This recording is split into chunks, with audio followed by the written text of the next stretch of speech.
ఇది నేను. నా గురించి నేను ప్రత్యేకంగా చెప్పనవసరం లేదనుకుంటాను. ఎందుకంటే ఇప్పుడే పుట్టిన పాపాయి నుంచి రేపో మాపో పోయే పండు ముసలాడి వరకు అందరికీ నా అవసరం ఉంది. నన్ను అందరూ గుర్తుపడతారు, అందరూ ప్రేమిస్తారు. అవునండి, నా పేరు రూపాయి. నేను 1985లో పుట్టాను. మా వంశం ఎప్పుడు పుట్టిందో నాకే తెలీదు. మాకు మీ మనుషులాగా యవ్వనం, వృద్ధాప్యాలు లాంటివి ఉండవండి. సర్లేండి, ఇక నా విషయానికి వస్తే, నేను మొదట్లో చాలా చలాకీగా ఉండేవాడిని. ఆ చేతిలోంచి ఈ చేతిలోకి, ఇక్కడి నుంచి అక్కడికి మారుతూనే ఉండేవాడిని. ఫర్ ఎగ్జాంపుల్, గవర్నమెంట్ ఖజానా నుంచి బ్యాంకుకి, బ్యాంకు నుంచి ఎంప్లాయీకి, ఎంప్లాయీ నుంచి కూరగాయల కొట్టోడికి, వాడి నుంచి కండక్టర్కి, కండక్టర్ నుంచి ఆర్టీసీకి, ఆర్టీసీ నుంచి మళ్ళీ ఖజానాకి. ఇదే నా పని. పొద్దున్న లేచిన దగ్గర నుంచి తిరగడమే నా పని. నాకు అదో సరదా. కొత్త కొత్త ప్రదేశాన్ని చూడటం, కొత్త వారిని కలవటం, ఇలా తిరుగుతూ చేతులు మారుతూ నా యజమాని మనిషికి సేవ చేసుకుంటున్నందుకు చాలా సంతోషించేవాడిని. ఒకరోజు ఇలానే నా ప్రయాణం మొదలైంది. ఒక ముసలయ్య జోబులో ఉన్నాను.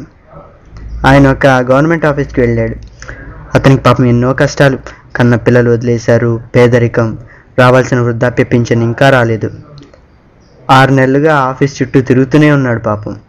దారిలో కనిపించిన ప్యూన్కి, అటెండర్కి డబ్బులు ఇచ్చాడు. చివరికి పెద్ద ఆఫీసర్ దగ్గరికి వెళ్ళేసరికి డబ్బులు అయిపోయినాయి. వాడు డబ్బులు లేదే పని జరగదన్నాడు. నిజమే కదా, డబ్బులు ఇవ్వకుండా ఊరికి ఎవడు మాత్రం పని చేసి పెడతాడు? పిచ్చి ముసలయ్య. తగినంత డబ్బులు కూడా తెచ్చుకోలేదు.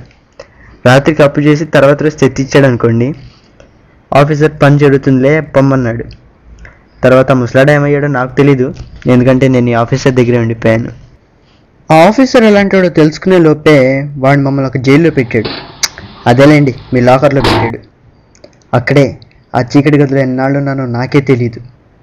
నాకు అసలు అలవాట్లేదండి ఒకచోట కుదురుగా కూర్చోవడం. చిరాకేసింది. అఫ్కోర్స్ అక్కడ నాకు కొంతమంది మంచి ఫ్రెండ్స్ అయ్యారనుకోండి. ఇగో వీళ్ళే. వాళ్ళంతా వయసులో నాకంటే చాలా పెద్దవాళ్ళు, విలువలో కూడా.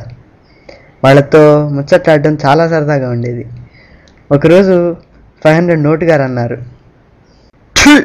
ఈ లోకంలో మనుషులంతా నీచులు, దౌర్భాగ్యులు ఉండరు.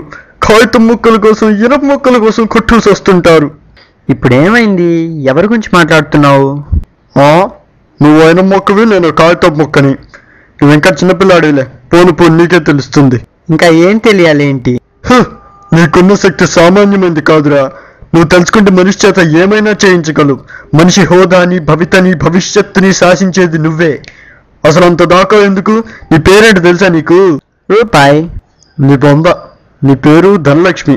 నువ్వు దేవతవి, మనిషికి దొరికిన వరానివి. పాపం ఎక్కువ రోజు ఆ చీకటి గదిలో ఉండేసరికి మతి భ్రమించినట్టుంది 500 గారికి.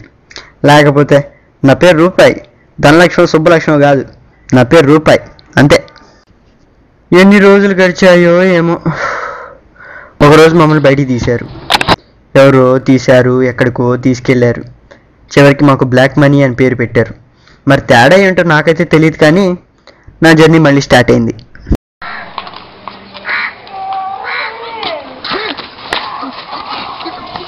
ఇది తప్పు, ఇలా చేయడం తప్పు. అందుకే ఇప్పటి నుంచి ఒక రూల్ పెట్టుకున్నాను. ఎవడైతే నన్ను కష్టపడి సంపాదిస్తాడో వాడి దగ్గర మాత్రమే నేను ఉంటాను. ఇలా అడ్డదారిలో సంపాదించే వాడి దగ్గర అసలు ఉండకూడదని డిసైడ్ చేసుకున్నాను. వీడేవాడు తెగ సంబావిడి పోతున్నాడు. చూద్దాం వీడి దేనికి వాడుకుంటాడో నన్ను. బీడీలా చీ యాదవ్ బతుకు. యూత్ పాడైపోతుందబ్బా.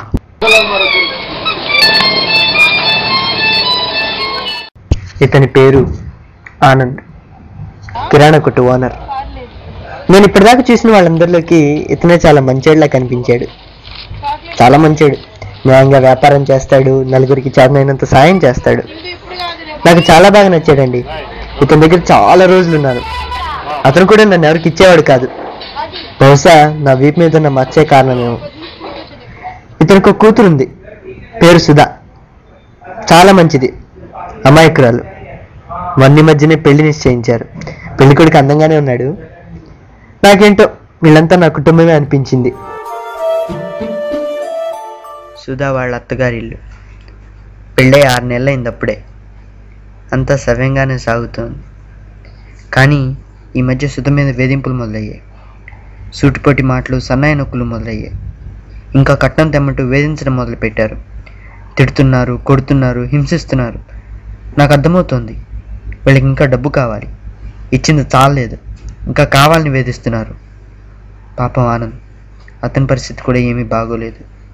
ఎంతనిస్తాడు, ఎన్నిసార్లనిస్తాడు? కానీ దెయ్యాలకు అదేం పట్టట్లేదు. హింసించడం మానలేదు. తిట్టారు, కొట్టారు, వాతలు పెట్టారు, ఆఖరికి రోజు కిరోసిన్ పోసి తగలపెట్టారు. నేను అక్కడే ఉన్నాను, అంతా చూస్తూనే ఉన్నాను. ఈ దారుణాన్ని కళ్ళారా చూశాను. కానీ ఏమి చేయలేకపోతున్నాననే బాధతో కంపించిపోయాను. కాపాడుకోలేకపోయాను, రుణం తీర్చుకోలేకపోయాను. ఓడిపోయాను. అవును, మనిషిని నమ్మి ఓడిపోయాను. ఆ క్షణంలో నాకు 500 నోటుగా చెప్పిన మాటలు గుర్తొచ్చాయి. ఆయన చెప్పిన మాటలు 100కి 100 నిజం. కానీ నేను నమ్మలేదు. వాదించాను, మనిషిని నమ్మి వాదించాను. ఆ నమ్మకం ఈరోజు పోయింది. మనిషి నిజస్వరూపం కనిపించింది. చూసి భయపడ్డాను, బాధపడ్డాను, ఆలోచించాను. ఏమిటి దీని అంతటికీ కారణం? నన్ను మనిషి ఎందుకు తయారు చేశాడు? నేను కేవలం వస్తు మార్పిడికి ఉపయోగపడే ఒక మీడియాన్ని మాత్రమే. నా పరిధి అంతటితో ఆగిపోవాలి. కానీ నేడు నేను ప్రపంచాన్ని ఆక్రమించాను. మనిషిని శాసిస్తున్నాను. నేనే అతని గమ్యం, నన్ను సంపాదించడమే అతని ధ్యేయం. ధనలక్ష్మినంట. ధనలక్ష్మి అదుపులోన పెట్టిన వాడే గుణవంతుడు, ధనవంతుడు, భగవంతుడు రా అన్నాడు ఎస్వి రంగారావు. నిజమే. అందుకే కాబోలు భగవంతుడు భూమి మీద ఉండడు. ఎందుకంటే ఈ భూమి మీద నేనే భగవంతుడిని కాబట్టి. నేను చాలా రకాల మనుషుల్ని చూశాను.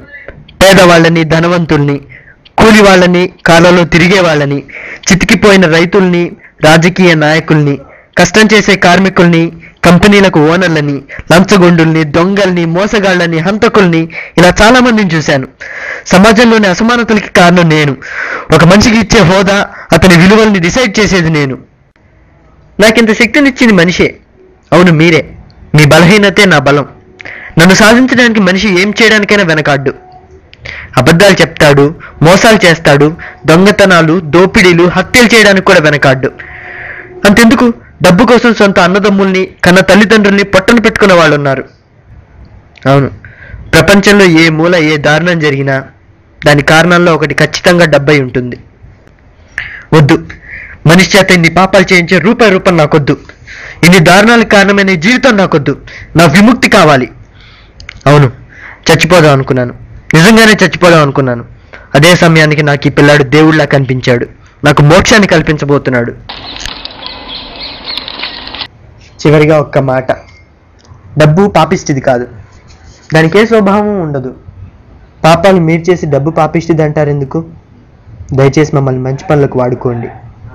ఆలోచించండి. ఎవరినైనా బాధ పెట్టి ఉంటే క్షమించండి, కానీ ఆలోచించండి. ఇట్లు మీ రూపాయి.